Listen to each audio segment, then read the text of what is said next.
আসসালামু আলাইকুম প্রিয় শিক্ষার্থী বন্ধুরা, আশা করি তোমরা সবাই ভালো আছো। আমি মোহাম্মদ জাহিদুল ইসলাম, সহকারী শিক্ষক গণিত। আমি সাজেদা ফিউচার ব্রিলিয়ান্ট স্কুল। সকলকে আন্তরিক অভিনন্দন এবং শুভেচ্ছা জানিয়ে শুরু করছি গণিত সপ্তম শ্রেণীর অধ্যায় 10-এর অনুশীলনী 10.3-এর চতুর্থ পর্ব। তোমাদের পাঠ্য বইয়ের অনুশীলনী 10.3-এর 6 নম্বরে দেওয়া আছে, প্রমাণ করো যে নিচের প্রতিটি চিত্রের ত্রিভুজ দুটা কি সদৃশ। তাহলে এখানে দেখো, শুরুতে এখানে এতে কি দেওয়া আছে, এখানে আমরা দেখতে পাচ্ছি একটি চিত্র দেওয়া আছে। এই চিত্রের মধ্যে এখন আমরা কি করব না, ত্রিভুজ দুইটা সদৃশ করার জন্য এখন আমরা দুইটা ত্রিভুজ নিয়ে কাজ করব। তাহলে দেখো এখানে আমরা সমাধানে কি লিখেছি। এখানে আমরা দেখতে পাচ্ছি চিত্রের মধ্যে কি এ বি সমান্তরাল কি ডিই এবং এইটা কি তাদের ছেদক। এজন্য দেখো আমি এখানে কি লিখেছি, যেহেতু এ বি সমান্তরাল ডিই এবং এই হচ্ছে কি তাদের ছেদক, তার মানে এখানে কি হবে, এখানে বিএই সমান হচ্ছে ডিই এ কোণ হবে, অর্থাৎ এখানে দুইটা একান্তর কোণগুলো সমান হবে। অর্থাৎ এখানে বিএই কোণ সমান কি হবে, ডিই এ কোণ। কারণ কি, এরা পরস্পর কি একান্তর কোণ। একইভাবে আবার আমরা লিখবো যে যেহেতু এ বি সমান্তরাল কি ডিই এবং বিডি কি তাদের ছেদক, তাহলে একইভাবে আমরা এখানে লিখবো যে এ বিডি কোণ সমান হচ্ছে কি ইডিবি কোণ। কারণ কি এরা পরস্পর কি একান্তর কোণ।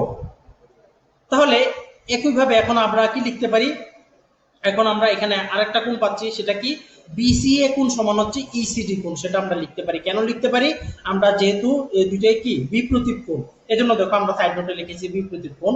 অর্থাৎ এখানে বিসিএ কোণটা এবং ইসিডি কোণটা কি পরস্পর বিপরীত কোণ। তার মানে এখানে আমরা কি পেলাম, এখানে তিনটা কোণ আমরা সমান পেয়ে গেলাম।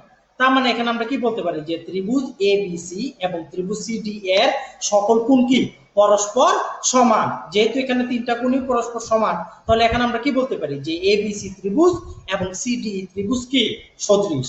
তার মানে আমরা লিখবো যে প্রমাণিত।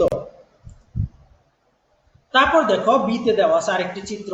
এখানে আমরা দেখতে পাচ্ছি সমকোণী ত্রিভুজ দেওয়া আছে।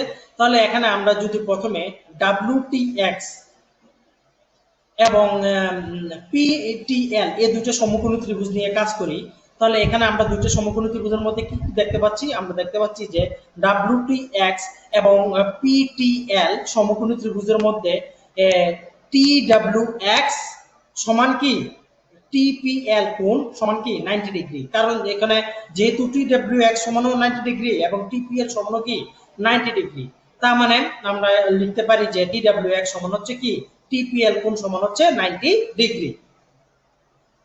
এবং এখানে আমরা দেখতে পাচ্ছি দুইটা ত্রিভুজের ক্ষেত্রেই আমরা দেখতে পাচ্ছি WTX কোণ সমান কি PTL কোণ। কেননা এই দুইটা হচ্ছে কি উভয় ত্রিভুজের জন্য হচ্ছে সাধারণ কোণ, এই জন্য দেখো আমরা লিখেছি সাধারণ কোণ। অর্থাৎ দুইটা ত্রিভুজে কিন্তু দেখো দুইটা কোণই কিন্তু দেখো এখানে টি কোণকে নির্দেশ করছে। অর্থাৎ WTX কোণটাও টি কোণকে নির্দেশ করছে, আবার PTL কোণটাও টি কোণকে নির্দেশ করছে। এই জন্য দুটো হচ্ছে কি সাধারণ কোণ দুইটা ত্রিভুজের জন্য। এবং এখানে আমরা অবশিষ্ট কোণ হিসেবে কি পাচ্ছি, আমরা পাচ্ছি যে TXW কোণ সমান আমরা কি লিখতে পারি TLP কোণ। এবং দেখো সাইড নোটে লিখেছি অবশিষ্ট কোণ। তার মানে এখানে আমরা কি দেখতে পাচ্ছি তিনটা কোণই সমান। এজন্য দেখো আমরা লিখেছি যে উভয় ত্রিভুজের সকল কোণ কি পরস্পর সমান। সুতরাং আমরা কি বলতে পারি যে WTX ত্রিভুজ এবং PLT ত্রিভুজ পরস্পর কি সদৃশ। তার মানে যেহেতু আমাদের এটা প্রমাণ করতে বলেছে, তাহলে আমরা লিখবো কি প্রমাণিত।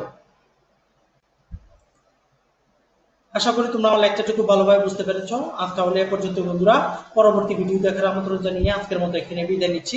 ধন্যবাদ সবাইকে।